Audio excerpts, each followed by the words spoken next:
Magaalaa Guutiin irratti geggeeffame akka suukanneessaa ta'u odeessa kan nuungaan jiraattonni bilbilaan dubbifne akka jedhanitti Oromoonni magaalaa Guutiin keessa jiraatan marfamuudhaan ajjechaa waliigalaa waan irratti raawwatameef baay'inni namoota lubbuun darbanii lakkoofsaan ibsuun akka hin danda'amne dubbatu.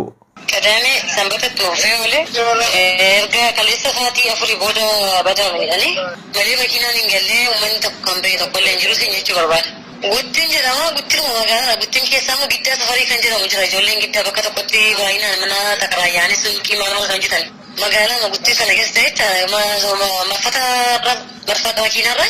safaruma sana dhaqannoo bakka akka jirutti guutiin keessatti malee bakka biraatti naannoo feetuun isaanii magaalaa guutiin naannoo marfataa giddaa safarii lafa jedhamutti ijoollee reessatti ijoollee giddaa jira Oromoo achi qofaadha kan jiru baay'inaan. Guyyaadhaan isa akkami manni Oromoo heeyyettinyaa Oromoo biti inni guyyaadhaan irra deemanii qeerroon ijoollee amaaraa sun itti agarsiisu warri fannoo kun galanii caasanii iltanii irratti ijoollee gad baasanii qalaa ajjeesaa maal jedhaa kan isaan